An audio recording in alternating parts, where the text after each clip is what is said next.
200 jeunes maliens à l'école de la citoyenneté. À travers une formation qui se tient à Bamako, le gouvernement entend inculquer et développer chez les jeunes l'esprit patriotique. La vision est de faire d'eux des bâtisseurs et défenseurs de la nation. Le salon de l'ingénierie, de la transformation et de l'apprentissage se prépare. La 3e édition aura lieu du 3 au 6 juillet prochain. L'annonce est faite lors d'une conférence de presse. Le ministère en charge de l'entrepreneuriat national, initiateur de l'événement, indique la participation de plus de 3000 personnes avec comme pays invité d'honneur le Maroc. La chronique judiciaire nous présente ce soir le pôle national de lutte contre la cybercriminalité. Créé en 2022, le service est chargé de veiller sur le cyberespace et toutes les infractions qui peuvent y être commises. Comment porter plainte quand on est victime d'une attaque relative à la cybercriminalité? La réponse avec Garibou Pérou en fin d'édition. Bienvenue dans la grande édition. Bonsoir. Le Premier ministre a reçu hier après-midi une délégation des forces vives de Kati. Celle-ci est venue remercier et manifester son soutien à la transition après la rénovation du stade de Kati, baptisé Stade Salif Keita. Le point avec Alousseni Touré. Les forces vives de Kati sont constituées de jeunes hommes et femmes dédiés à la construction d'un Mali de progrès où les jeunes ont un rôle à jouer dans la construction de l'édifice commun. Ils ont estimé utile de venir remercier les autorités pour la rénovation du stade de Kati. Ce stade, baptisé au nom de Salif Keita Domingo, aura une envergure internationale. Nous, membres du mouvement des forces vives de la jeunesse de Kati, pour le soutien à la transition venant par la présente, vous adresser nos sincères remerciements et aux membres du gouvernement pour la rénovation du stade Omnisport baptisé au nom de la légende du football malien et du football africain, Feu Salif Keita. Cette infrastructure qui répond aux normes internationales vient s'ajouter à tant d'autres, notamment des forages, de l'éclairage public, des petits terrains de sport, dans beaucoup de quartiers de Kati, la rénovation du CCRF de Kati, de la PMI et enfin le lancement des travaux de goudronnage Bamako-Kati, aller et retour 2 voies aller et retour. En plus des 7 km de la voirie urbaine. Très touché par le geste de la jeunesse de Kati, le Premier ministre a réaffirmé la volonté du gouvernement, sous l'impulsion du chef de l'État, à faire de la jeunesse le fer de lance de la refondation. Le président, c'est un jeune. Le président aime le football. Deuxièmement, la famille de Salif Keita, à son décès, nous a rendu ici visite et nous avons pris un engagement de donner son nom à un édifice extrêmement important au Mali pour le rendre immortel. Nous avons rempli ici un triple engagement vis-à-vis de sa famille, vis-à-vis du ministre de la Jeunesse qui l'a demandé, et à vous, jeunesse de Kati, qui avez une dette en quelque sorte. Le président a une dette vis-à-vis de la jeunesse. Et je crois que le fait de refaire votre stade, c'est un signe que nous voyons. Mais en réalité, à l'intérieur du pays, partout, les stades sont en rénovation. Et le président en a fait un défi personnel. Parce que les jeunes doivent avoir des lieux de distraction et de récréation. Quand les jeunes n'ont pas ça, ils vont s'adonner à des choses qui ne sont pas normales. En posant ces actes de rénovation de tous les stades, c'est de créer une situation où la jeunesse du Mali a où se distraire, s'entraîner. Et le sport, vous savez, pour l'organisme humain, c'est comme la vidange pour les moteurs. La rencontre a permis aux jeunes de Kati et au chef du gouvernement de partager les préoccupations et les espoirs dans le cadre de la conduite de la transition. Accès à l'eau potable, le quartier Sabalibougou-Kourani et la zone industrielle disposent désormais de forages conçus dans le cadre des œuvres sociales du président de la transition pour offrir de l'eau potable aux citoyens. Ali Djoumatina. La zone industrielle en commune 2 du district de Bamako et le quartier Sabalibougou-Kourani dans la commune rurale de Kalabankoro viennent de bénéficier des forages entrant dans le cadre des œuvres sociales du président de la transition. Il s'agit des 367e et 368e forages réalisés par le président de la transition en vue de soulager les populations. Nous avons un très grand bonheur et un très grand plaisir d'inaugurer ces forages. C'est des forages qui sont là au profit de la population, comme a promis le chef de l'État à son investisseur. Et ces deux forages ne sont qu'une partie d'une série de forages, de 400 forages qu'on a déjà réalisés. Dans les deux localités, l'action salvatrice du chef de l'État en donnant de l'eau à la population a été saluée à hauteur de souhait par les bénéficiaires. Nous ne cessons jamais de remercier le président de la transition, le colonel Assimi Goïta, pour ce geste combien significatif et vital. Ici, dans la zone industrielle, ce forage va énormément contribuer à soulager la population en matière d'eau. Le président de la transition, chef de l'État, ne cesse de répondre à nos aspirations. Les différentes actions de bienfaisance qu'il est en train de mener dans le pays, depuis son arrivée, nous réconfortent beaucoup. Nous lui disons merci. Les œuvres sociales du président de la transition, qui ne concernent pas seulement le volet forage, vont s'intensifier davantage un peu partout à travers le pays. Les populations sont très heureuses de recevoir ces œuvres sociales. Aucun village ne sera oublié, aucun hameau ne sera omis. Et tant qu'on peut, le président de la transition va montrer sa solidarité envers la population. Et c'est demander à cette même population de prendre bon soin de ses biens. Outre le président de la transition, les bénéficiaires des 367e et 368e forages qui viennent d'être inaugurés ont également remercié l'Union nationale des femmes musulmanes dont l'engagement de sa présidente, Diakité Kadia Togola, a été déterminante pour l'obtention des 10 forages. Des bénédictions ont été faites lors des différentes cérémonies d'inauguration pour un Mali apaisé et prospère. L'inauguration des forages se poursuit à Bamako. Ce mardi, 3 forages ont été inaugurés. Ces infrastructures ont été réalisées à Nafadji en commune 1, à Garantibrou en commune 5 et à Kalabankoro-Sanga. Compte rendu, Tchemoko Konaté. Les œuvres sociales du président de la transition au secours de la population de Kalabankoro-Sanga, population qui a longtemps exprimé le besoin en eau potable. Cette matière, l'une des plus importantes car considérée comme source de vie, coule désormais à flot au grand bonheur des bénéficiaires. Bénéficiaires qui, en plus d'étancher leur soif, pourront à partir de cette inauguration satisfaire d'autres besoins qui en dépendent. Le 371e forage issu des œuvres sociales du président de la transition est offert aux fidèles d'une mosquée du quartier.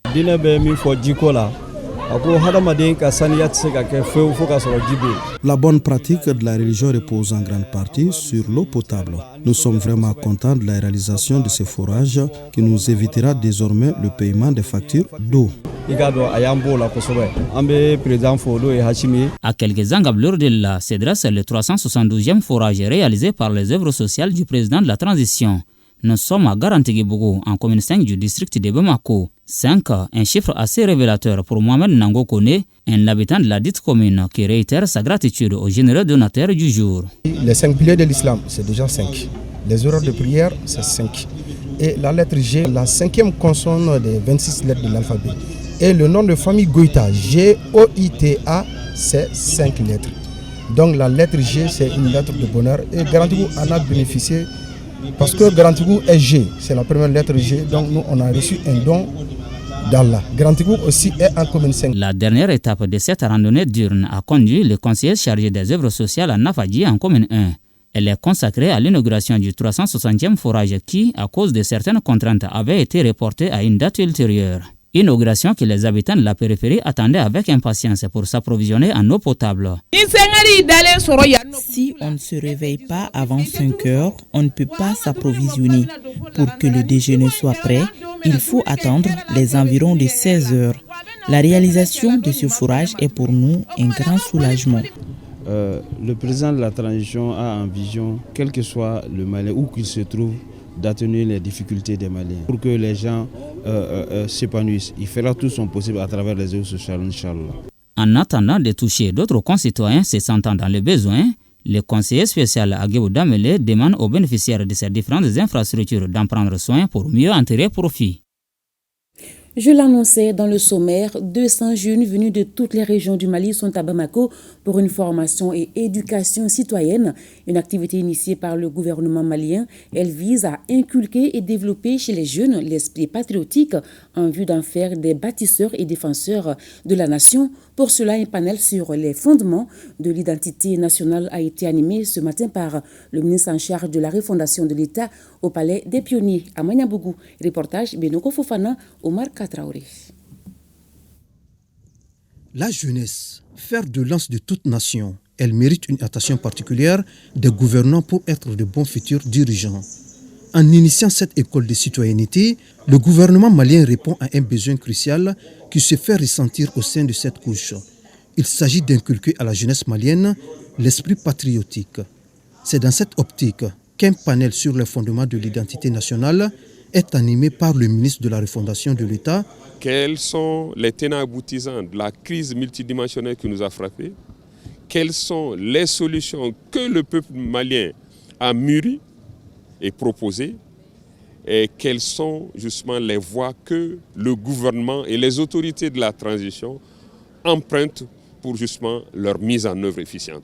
Et ces jeunes Maliens doivent être au fait de ce processus, doivent comprendre leur place et leur rôle qu'ils sont appelés à jouer dans cela.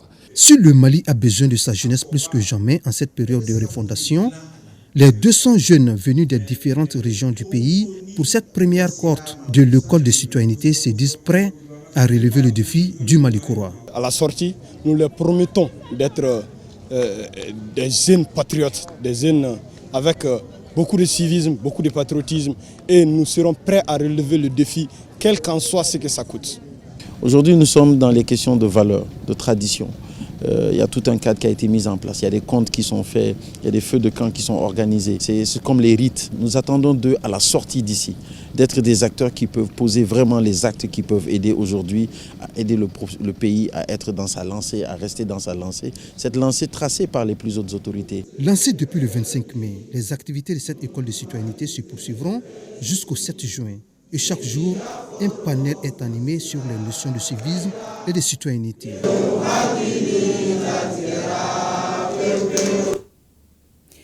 Demain, 5 juin, c'est la journée mondiale de l'environnement. Le thème retenu cette année est la restauration des terres, la désertification et la résilience à la sécheresse. À cette occasion, le ministre de l'Environnement, de l'Assainissement et du Développement durable a adressé un message à la population malienne. Aguibou Koulibaly pour les détails. La journée mondiale de l'environnement est une occasion cruciale pour réfléchir sur notre relation avec la nature et prendre des mesures concrètes pour préserver notre planète. Surtout qu'ici au Mali, nous perdons plusieurs hectares de forêt chaque année. Au Mali, la dégradation des terres menace les capacités de résilience des populations en général et des écosystèmes en particulier, car elle impacte négativement les sources de revenus des populations et compromet leur développement socio-économique. Chaque année, nous perdons au moins 100 000 hectares de forêt pour les besoins agricoles et de bois d'énergie, tandis que les superficies reboisées ne dépassent guère les 10 000 hectares. L'impact économique de ces dégradations de terres et les dommages environnementaux sont énormes.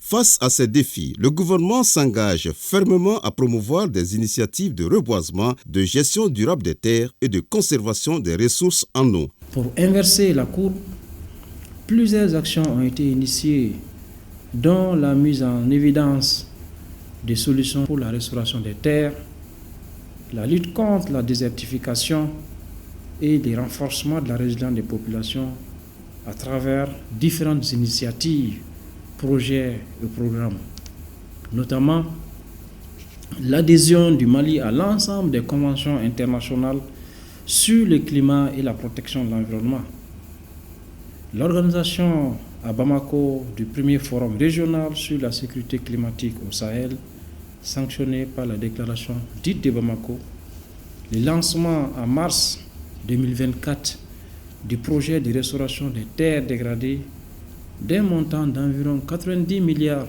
de francs CFA, le lancement imminent du portefeuille thématique Climat Sahel, volet Mali, et du projet sécurité climatique dans la région du Koulikoro d'un montant de 11 milliards de francs CFA. Le ministre Samaké de conclure que la restauration de nos terres et l'amélioration de notre résilience face à la sécheresse sont essentielles pour assurer un avenir prospère et durable à notre nation.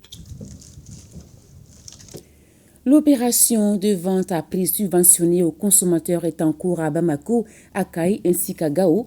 Elle concerne le riz provenant du stock d'intervention de l'État. Le ministre commissaire à la sécurité alimentaire a visité le centre de Banakabougou.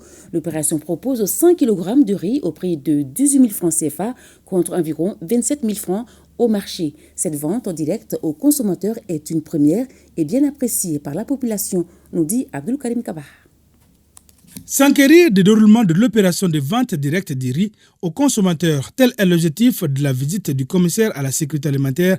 Pour cette première étape, ce sont 10 830 tonnes qui seront vendues au prix subventionné de 18 000 francs CFA pour les 50 kilos. C'est une opération test, c'est une première depuis très longtemps que l'OPAM n'est pas en contact direct avec les consommateurs. C'est une réussite, c'est comme vous le voyez, c'est une réussite. J'ai discuté avec les gens, personne n'a remis en cause l'utilité de l'opération. Et ce sont les assurances que nous avons données, que chaque année dans le cadre du plan national de réponse à la sécurité alimentaire, nous allons intégrer ce type d'opération, Inch'Allah. Dans la cour de l'OPAM, la mobilisation et l'engouement sont au rendez-vous. Le commissaire à la sécurité alimentaire a partagé avec la population le bien fondé de cette vente directe aux consommateurs. Toute personne avec une carte d'identité peut avoir le riz de 100 kg chaque mois à 36 000 francs CFA. Ce prix est plus qu'abordable. Nous remercions les autorités de la transition pour cette opération. Vraiment, ça nous arrange. Nous prions le bon Dieu pour que la paix et la stabilité reviennent au Mali. Ici, c'est très facile d'avoir le riz et tout se passe normalement. L'opération de vente de riz au prix subventionné aux consommateurs dans le district de Bamako, à Kaï et à Gao est en cours, conformément aux principes édictés par le président de la transition, colonel Assimi Goïta. Pendant le mois de Ramadan, le président de la transition nous a instruit la mise en place d'une opération de soutien aux populations maliennes pendant ce mois difficile. Et dans le cadre de cette opération, nous avons initié la vente subventionnée de 10 830 tonnes qui concernait le Bamako. C'est une opération que nous souhaitons perpétuer pour compléter une autre opération qui est en cours, aussi toujours en test à Bamako, c'est ce qu'on appelle la facilité alimentaire, qui concerne là à subventionner pour un certain nombre de produits alimentaires, 50%, un panier de 50% pour 600 ménages, 100 ménages par commune. Avec la mobilisation de la population, les consommateurs ont demandé à ce que l'opération soit décentralisée dans les communes. Le commissaire à la sécurité alimentaire dit avoir pris bonne note. L'opération se poursuivra tout au long de la période de soudure. À l'intérieur du pays, le cercle de Yanfolila abrite la deuxième édition de la foire agricole. L'activité vise à renforcer les capacités des acteurs du marché et du système de marché agricole dans la région du Bougouni. Jafar Aïdara et Djibril Bakayoko.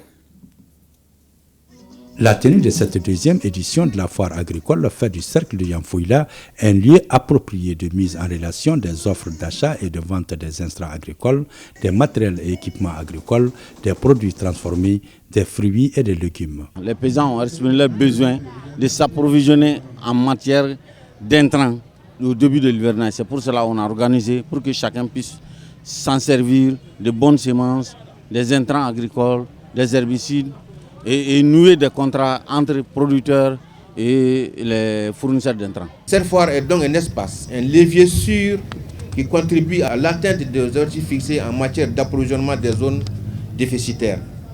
Je tiens à remercier la délégation locale de la Chambre d'agriculture de Yanfolila et ses partenaires pour la parfaite organisation de cette deuxième édition. L'organisation de cette foire n'est pas fortuite car le cercle de Yamfoila regorge de grandes potentialités de développement dans le domaine agro-silvo-pastoral et compte environ 90 000 producteurs agricoles. Permettez-moi avant tout d'adresser un vibrant hommage au président de la transition, le colonel Assimi Goïta, pour tout l'accompagnement qu'il a fait au monde agricole ces derniers temps. Entre autres, les 10% de graines de coton qu'il a réservé exclusivement aux producteurs du Mali, le lancement de l'opération de l'enregistrement des exploitations agricoles familiales géolocalisées couplées au RGA. Les plus hautes autorités ont décidé de faire de l'agriculture le moteur de l'économie de notre pays. C'est pourquoi elle accorde une attention particulière au secteur agricole à travers les appuis et accompagnements multiformes aux exploitations agricoles. Entre autres appuis, on peut citer la mise en place des différentes interprofessions. Cette foire va sans nul doute donner un coup d'accélérateur au secteur agricole dans le cercle de Yamfoila, voire la région de Bougouni, pour aller vers la mécanisation du secteur agricole et l'autosuffisance alimentaire. Séminaire national sur la législation communautaire de la concurrence, c'est l'intitulé d'une session de formation de 5 jours qui se tient à Bamako. Elle regroupe les organisations patronales et professionnelles ainsi que l'Union des chambres consulaires du Mali. Il s'agit de renforcer les capacités en matière de concurrence à travers les instruments juridiques régissant le secteur. Timoro Konaté. Un marché ouvert et concurrentiel respectant les normes établies dans l'espace UEMOA. Telle est la volonté affichée par l'organisation sous-régionale. Volonté traduite en acte par la tenue régulière des sessions de formation au bénéfice des acteurs. C'est dans ce cadre que s'inscrit cet atelier regroupant les organisations patronales et professionnelles et l'Union des chambres consulaires du Mali. L'exercice s'appelle Séminaire national sur la législation communautaire de la concurrence. Les résultats attendus de cette formation visent l'amélioration de vos capacités à identifier et à réguler les pratiques anticoncurrentielles à travers une application parfaite, cohérente, mais aussi bienveillante des règles de concurrence. Il s'agit en substance de doter les participants d'instruments juridiques devant leur servir de boussole. Il y va de la compétitivité des entreprises, ce qui permettra aux consommateurs de mieux en tirer profit. UEMOA, c'est 8 pays et un destin commun. Alors, ça veut dire tout simplement nous sommes à la recherche d'une synergie d'action pour que les mêmes règles soient respectées, sinon s'imposent à tous les 8 pays et que effectivement les cadres des différents pays parviennent à maîtriser la réglementation en vigueur en matière de concurrence et le marché commun au sein de l'UEMOA. Il sera l'occasion pour vous d'une part de mieux appréhender la politique et les règles communautaires de la concurrence ainsi que les mécanismes d'application et d'autre part de favoriser une synergie d'action entre la commission de l'UEMOA et les structures de la concurrence. Cette session de formation qui a démarré ce lundi s'étend sur 5 jours. À l'issue des travaux, il est attendu des acteurs requinqués à bloc à relever les défis du moment. On en vient à cet événement qui se prépare. 3e édition du Salon de l'ingénierie, de la transformation et de l'apprentissage. Elle aura lieu du 3 au 6 juillet prochain. Une initiative du ministère en charge de l'entrepreneuriat national et de l'emploi. Les organisateurs étaient ce matin face à la presse pour annoncer les couleurs de l'événement. Plus de 3000 participants du Mali et de l'étranger sont attendus à ce rendez-vous avec comme pays invité d'honneur le Maroc. Plus de précisions avec Awad Kamara. Le Mali s'apprête à ouvrir ses portes à l'étranger dans exactement 1 mois. Le projet est porté par le ministère en charge de l'entrepreneuriat national. L'événement attendu est le Salon de l'ingénierie, de la transformation et de l'apprentissage, édition 3. Du 3 au 6 juillet prochain, la passion, la créativité et l'innovation vont se côtoyer afin d'insuffler une nouvelle dynamique à la création d'emplois et au développement de la formation professionnelle au Mali. C'est une fête autour des métiers pour donner de la visibilité à l'apprentissage des métiers, montrer à la population que ceux qui font le choix d'apprendre des métiers sont aussi bon pour l'économie du Mali que celui qui va à l'université et qui fait des études. Donc tout le monde est nécessaire pour le pays, mais si nous voulons vraiment développer ce pays, il faut que nous valorisons l'apprentissage des métiers, que nous valorisons la formation professionnelle et l'enseignement technique et professionnel. Cette troisième édition, les organisateurs s'attendent à plus de 3000 participants. Ils vont étaler leur savoir-faire dans divers domaines que sont la maçonnerie, l'électricité de ces bâtiments, l'installation de panneaux et bien d'autres. Ce n'est pas tout. Des ateliers interactifs, des démonstrations sont également prévues. Nous avons choisi 11 métiers. Et en tenant compte bien sûr de leur importance dans l'économie du Mali et dans le développement économique du Mali. Et sur chaque métier, nous sommes en train de sélectionner 10 jeunes. Et ces jeunes-là proviennent des écoles et des centres de formation que nous allons mettre en compétition pendant le CITA. Le Maroc est l'invité d'honneur de la troisième édition du Salon de l'ingénierie, de la transformation et de l'apprentissage. Cette invitation devra permettre de renforcer les liens de coopération entre le royaume chérifien et notre pays. En plus du Maroc, d'autres pays, selon les organisateurs, ont confirmé leur participation, notamment la Guinée, la Côte d'Ivoire et naturellement les pays de l'AES, le Burkina Faso et le Niger. Ces pays, en venant au Mali, nous voulons partager notre riche expérience en matière de formation professionnelle avec ces pays et aussi recevoir de ces pays leur manière de faire en matière de formation professionnelle parce que le monde de l'emploi et de la formation professionnelle, c'est un monde qui change beaucoup. Et il y a beaucoup d'expériences, il y a beaucoup de projets, il y a beaucoup de programmes. Donc nous allons mutualiser nos efforts, échanger nos expériences. Le CITA est cette plateforme stratégique qui permet non seulement de vendre la destination Mali, mais aussi de consolider les liens de fraternité entre les différents pays. Du nouveau, dans le secteur des transports urbains de Bamako, le projet de taxi en ligne initié par le syndicat autonome des conducteurs de taxi vient d'être lancé. Il faut entendre par taxi en ligne le transport d'un point A à un point B et à bon prix. Le prix du transport varie entre 500 et 1000 francs CFA en fonction des 5 lignes de trajet initialement choisies par le syndicat. Benoko Fofana et Aruna Diarra. En procédant au lancement du projet de taxi en ligne, le syndicat autonome des conducteurs de taxi SACT Mali répond ainsi à une problématique de facilitation de la mobilité urbaine sur le plan du transport, notamment pour les usagers des taxis.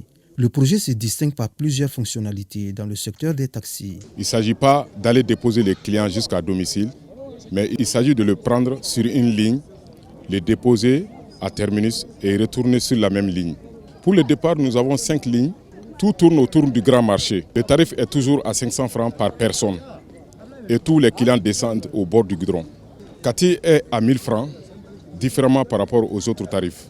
Lorsque nous avons signé ce partenariat, notre vision était claire. Intégrer la technologie de paiement mobile pour simplifier les déplacements quotidiens de nos clients. Votre dévouement et votre travail acharné sont impressionnants.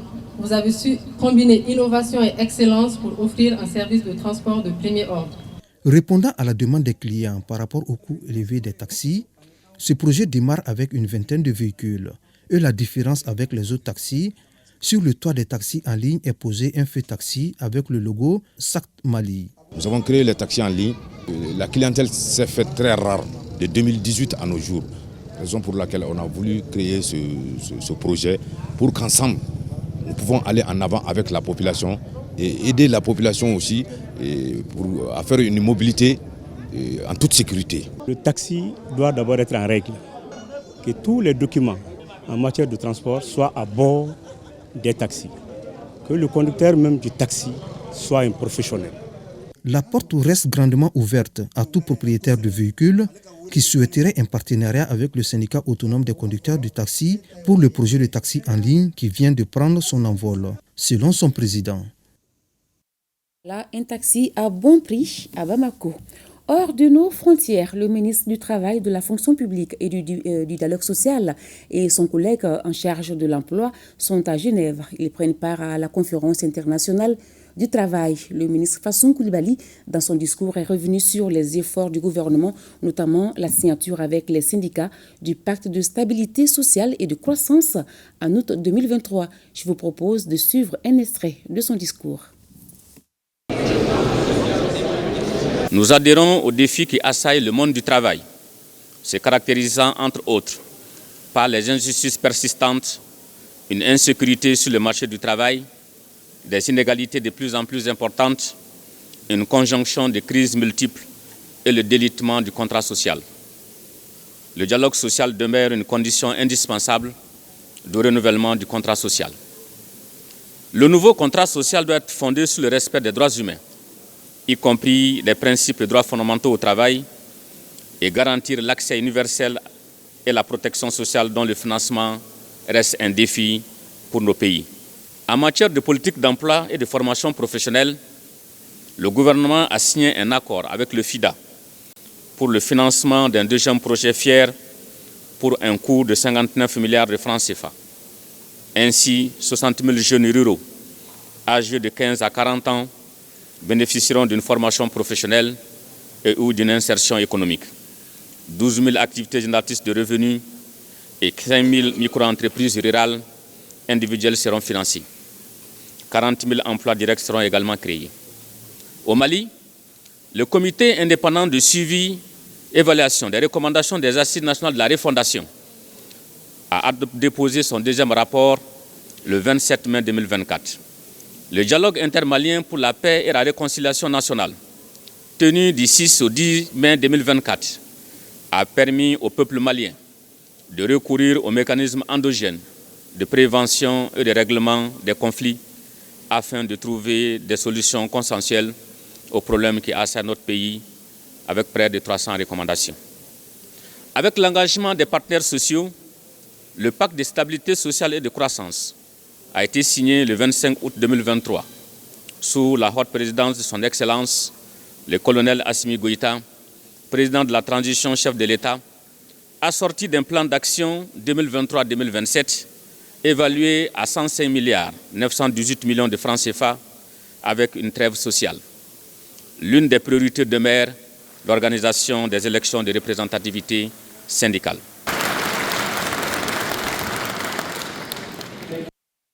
Religion. Les pèlerins de la filière gouvernementale ont commencé ce mardi la visite des sites historiques de l'islam, dont 2 très anciennes mosquées de Médine et le site où s'est déroulée la bataille entre les musulmans et les mécréants sur le mont Uhud. Nos envoyés spéciaux, Brahima Koulibaly, Ousmane Fambouri Traoré et Nouhoum Sissoko nous expliquent l'objectif de ces visites. Suivons. L'étape de Médine se poursuit pour les pèlerins maliens de la filière gouvernementale avec la visite des mosquées bâties dès les premières heures de l'islam. Il s'agit de la mosquée Kouba construite par le prophète lui-même, paix et salut sur lui, et la mosquée à 2 directions. La mosquée de Kouba qui a été construite par le prophète sallallahu alayhi wa sallam avant d'arriver à Médine. Il a dit, celui qui prie dans la mosquée de Kouba, c'est comme il a une valeur de Moura. Et d'autres mosquées, c'était la mosquée de Kiblatain. La mosquée de Kiblatain, tous ceux qui prient dans cette mosquée, ils demandent le bon Dieu, tout ce qu'ils demandent, Dieu lui donnera. Selon le prophète sallallahu alayhi wa sallam. La visite de Rouda, ça c'est le jardin du paradis sur la terre, selon le prophète sallallahu alayhi wa sallam. Il a dit celui qui s'assoit ou qui fait quelques rakas sur l'espace qui est entre les tribunes, là où je passe mes discours, et ma maison. C'est comme il s'assoit dans un jardin du paradis. Cette visite des pèlerins a aussi concerné le mont Uhud, sur lequel musulmans et mécréants se sont affrontés. La bataille de Uhud, on tire juste une leçon quand les combattants sont venus. Quand les compagnons des prophètes sont venus avec le prophète, il les a classés en 2 ou 3 groupes. Et il a mis un groupe sur la colline. Il a dit, bon, que ce soit qu'on soit gagné ou bâti, il ne faut jamais laisser votre place. Stratégiquement, il a donné comme ça. Quand la guerre a commencé entre les musulmans et les kafres, automatiquement, le pouvoir commence à régner au milieu des musulmans. Donc, certains ont laissé les consignes du prophète sallallahu alayhi wa sallam. Il y avait Khalid ibn Walid en ce moment qui n'était pas musulman. Donc il a vu stratégiquement qu'est-ce qu'il faut faire pour combattre les musulmans. Cette visite de site mettra un terme à l'étape de Médine ce mercredi. Toujours Hajj 2024, le dernier convoi de l'agence Al-Madina Voyage a quitté Bamako pour Médine en Arabie Saoudite hier soir. Le RTM était présent pour constater le processus du voyage, de l'enregistrement jusqu'au départ. Tout s'est bien passé. C'est ce que nous dit Al-Mouzer Al-Kamissa Yatara. Le moment est convivial, empreint d'émotion pour certains, mais plein de spiritualité pour d'autres. Ils sont plus de 250 personnes ici à la maison du Hajj à remplir les formalités de voyage avant de se rendre à l'aéroport international Modibo Keïta. Vraiment, c'est très bien. C'est bien organisé et on est vraiment content. Vraiment, il n'y a pas de mal. Voilà, on fait appel à tout le monde de venir. Il y a des respects, il y a tout. Vraiment, on était bien accueillis. Ça fait du bien. Mais pour moi, au niveau de l'organisation, ça fait du bien. Et du coup, on prie pour les pays.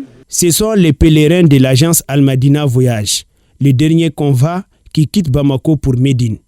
Le pèlerinage, c'est pratiquement les vieilles personnes qui sont au 3e âge. Il faut aller doucement, doucement. Nous avons convoqué les pèlerins à 20h, mais nous avons commencé l'appel à 21h pour qu'ils se présentent tous ici. On n'a pas eu de problème majeur, vraiment, Dieu merci. Ils promettent également de prier et formuler des bénédictions pour la nation. L'avion a enfin décollé à 3h du matin. Voilà, bon âge à tous les fidèles musulmans. La Banque mondiale s'engage aux côtés du gouvernement du Mali dans la protection de l'environnement. Elle vient de financer à plus de 90 milliards de francs CFA le projet de restauration des terres dégradées au Mali dans 8 régions. Le lancement du projet pour les régions de Mopti et Douanza a eu lieu ce mardi à Mopti. Reportage Boubacar Sankare et Souleymane Tepsougué. Les questions environnementales et de développement durable sont des enjeux majeurs pour les autorités de la transition. C'est pourquoi le gouvernement, à travers le ministère en charge de l'environnement, a initié le projet de restauration des terres dégradées au Mali, PRTD Mali, pour accroître l'adoption de pratiques de restauration des terres dégradées intelligentes par rapport au climat et accroître l'accès aux opportunités de revenus au Mali. Le projet qui vient d'être lancé dans les régions de Mopti et Douanza va mener plusieurs activités. Nous avons lancé déjà les appels d'offres pour le recrutement d'entreprises pour la réalisation d'un certain nombre de travaux comme le curage et le dragage des sédiments sur la voie d'accès des bateaux, les travaux pour le rehaussement et l'élargissement de la digue d'accès au gouvernorat de Mopti. Au niveau de Kona, nous allons réhabiliter les chenals d'amener d'eau au port de Kona. Toutes ces activités seront mises en œuvre par les ONG Afar et Sahel Eco au profit des communes, des personnes vulnérables, des organisations de producteurs, des investisseurs privés intéressés par les produits forestiers non lignés, entre autres. Je saisis cette occasion pour lancer un appel aux autorités administratives, politiques, aux organisations de la société civile, aux collectivités territoriales, tout en engageant les services techniques des ministères sectoriels concernés, ainsi qu'à l'unité de gestion du projet d'œuvrer dans une synergie d'action pour la bonne mise en œuvre du projet. Le PRTD Mali couvre au total 87 communes des régions de Kaï, Kita, Nyoro, Koulikoro, Nara, Ségou, Douanza et Mopti. Il est financé par la Banque mondiale à plus de 90 milliards de francs CFA pour une durée de 7 ans. Nous restons à l'intérieur du pays où les responsables de Médecins sans frontières de Nyono partagent le bilan de leurs activités 2023 avec les professionnels des médias. C'est à la faveur d'un café de presse organisé dans la capitale des Balanzans, au RTM Ségou, Fousseni Samaki. Au cours de ce café de presse, les responsables de Médecins sans frontières Nyono, de la santé de Ségou et les hommes de presse ont échangé sur le bilan des activités menées par l'organisation dans les districts sanitaires de Nyono en 2023 et les perspectives de 2024. Ces activités sont relatives à l'accès aux soins de santé des enfants de moins de 15 ans, les réponses aux situations d'urgence, entre autres. Nous nous rendons compte que nous sommes à Nyono, mais la plupart des gens, des autorités qui sont à Ségou ne savent pas qui est MSF, qu'est-ce qu'il y a. Et c'est pourquoi nous avons tenu à organiser ce café de presse ici à Ségou, pour nous faire connaître auprès des autorités. Et on va en profiter pour présenter aussi toutes nos activités, tout ce que nous faisons. Ces interventions de MSF ont permis de faciliter l'accès des populations aux structures de santé. En termes d'acquis, nous avons vu la construction au moins de 2 SESCOM bien équipés. Beaucoup de blocs ont été rénovés, beaucoup d'agents ont été recrutés par MSF donc pour bien améliorer l'état de santé de la population. Au cours de cette journée d'échange, une journée de communication et de sensibilisation sur les activités médicales et humanitaires de MSF dans l'optique de renforcer la connaissance de cette organisation. Depuis 2019, Médecins sans frontières intervient dans les districts sanitaires de Nyono en appuyant les structures de santé pour l'accès aux soins gratuits en santé maternelle et infantile dans les 7 centres de santé communautaires du cercle de Nyono. Tenue à Gao de la rencontre des acteurs de mise en œuvre du programme de développement d'urgence initié par Humanité et Inclusion. Objectif, faire le bilan des activités. Le programme est financé par l'Union européenne pour une durée de 4 ans. Compte rendu, Sambare Aïdara, Youssouf Samaki. Cette rencontre du consortium dont Humanité et Inclusion assure le leadership a mobilisé tous les acteurs de mise en œuvre du programme de développement d'urgence dans la région de Gao. Elle vise à faire le bilan des activités avec l'implication de toutes les parties prenantes. L'objectif de cette rencontre est de faire le bilan des actions du programme de développement d'urgence financé par l'Union européenne, tirer les leçons apprises des actions menées durant les 4 ans de mise en œuvre, recueillir les recommandations issues des partenaires techniques et des autres parties prenantes afin d'améliorer les futures actions socio-économiques dans la région de Gao. À la lumière des indicateurs de performance présentés, les acteurs chargés de la mise en œuvre du programme jugent le bilan globalement satisfaisant. Nous avons été fortement soutenus par l'administration. J'ai un sentiment que les représentants des populations et l'administration qui sont satisfaits du programme d'après ce qui a été dit pendant l'atelier. Les autorités régionales réaffirment leur disponibilité à accompagner ce programme d'urgence financé par l'Union européenne afin que les souffrances des populations vulnérables soient atténuées. Les autorités régionales ne ménageront aucun effort pour accompagner cet exercice de concertation, de partage d'expériences et d'approches pour une pérennisation des acquis du programme. Rappelons qu'au Mali, le programme de développement d'urgence intervient dans les zones frontalières des régions de Mopti, Menaka et Gao pour une durée de 4 ans. 17 millions de francs CFA, c'est le coût de réalisation de 3 nouvelles salles de classe dans le hameau de Komo, village de Fanidjama, dans le secteur de Kadjolo. L'infrastructure est un don de l'ONG américaine Blue Dawn en vue d'améliorer l'accès à une éducation de proximité. Urubala Djabati, Souleymane Bamba. 2 salles de classe improvisées dans une concession familiale. Voici comment se présente l'école communautaire du hameau de Komo, village de Fanidjama dans le cercle de Kadjolo. Une école créée grâce à la volonté manifeste d'un ressortissant du village. C'est pour matérialiser cette volonté que l'ONG américaine Blue Dawn offre 3 nouvelles salles de classe, 2 latrines et une direction dans le but d'améliorer l'accès à l'école. Alors nous avons été approchés par la communauté qui a exprimé le besoin d'avoir une école. Donc nous avons envoyé une équipe pour vérifier le besoin et la motivation, parce que le besoin seulement ne suffit pas.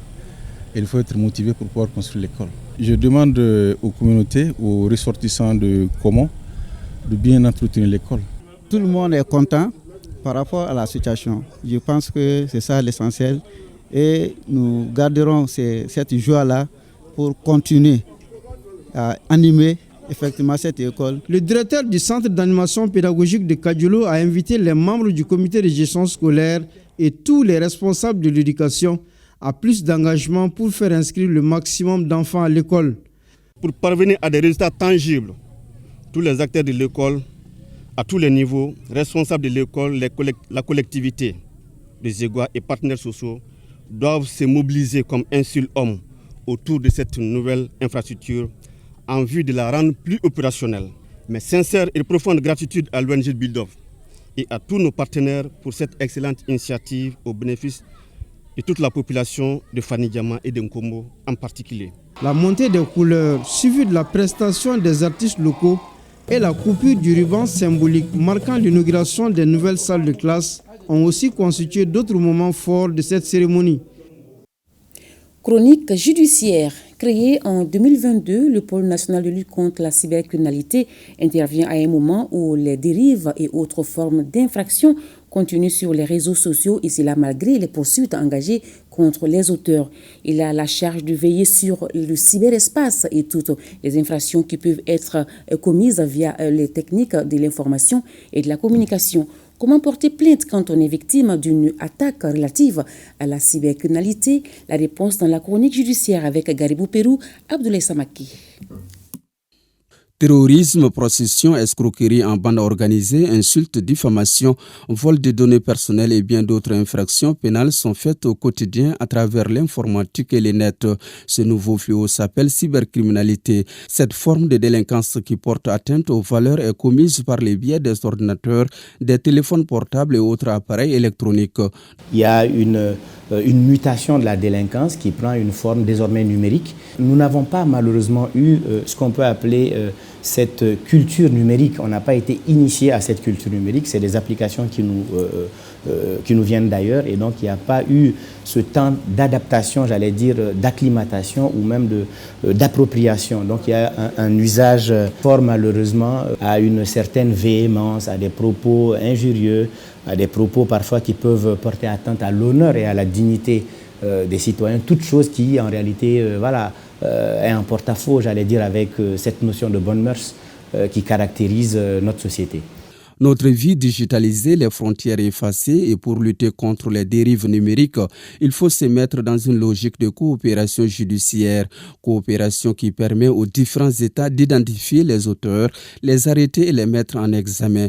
Nous avons la coopération judiciaire et la coopération policière, mais également à travers des traités et conventions, le Mali a des accords avec d'autres pays, soit c'est des accords j'allais dire multilatéraux, ou c'est des accords bilatéraux qui permettent au procureur, au juge d'instruction de demander une assistance dans le pays où éventuellement l'auteur ou le présumé auteur serait, pour éventuellement extrader l'individu et le faire comparaître devant les autorités judiciaires maliennes.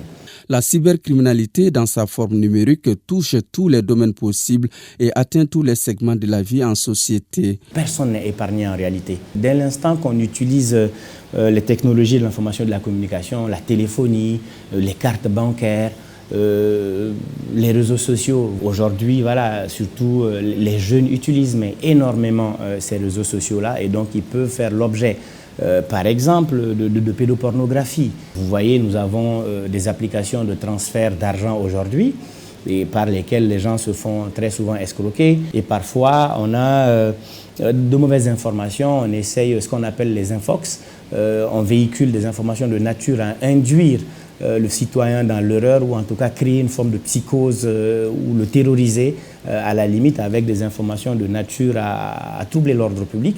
Et vous savez, c'est également un moyen parfois d'endoctrinement. Vous voyez, nous avons des sociétés, des multinationales qui injectent des centaines de millions de nos francs parfois pour améliorer la qualité de leurs services, et qu'un beau matin, quelqu'un puisse accéder à leur système informatique. Quand on prend les institutions financières, au-delà même des données, on a des valeurs financières énormes détenues par ces structures financières. Et donc, la cybercriminalité touche mais énormément à ce genre de choses-là. Nous avons des informations militaires, des informations sensibles de l'État qui peuvent se faire pirater, de nature à induire le citoyen dans l'erreur. Comment répondre rapidement aux criminels et aussi porter plainte contre ces destructeurs invisibles? Tout ce que nous laissons sur le cyberespace parfois nous échappe. Une fois que la chose est partie, elle n'est plus à nous en réalité. La voie première, c'est de saisir le procureur par une plainte dans laquelle vous expliquerez les faits pour lesquels vous voulez le saisir. Il y a la possibilité également pour quelqu'un qui, même s'il n'a pas été à l'école, de constituer un avocat qui pourra faire sa procédure pour lui. La cybercriminalité est cette criminalité transnationale organisée dans le cyberespace.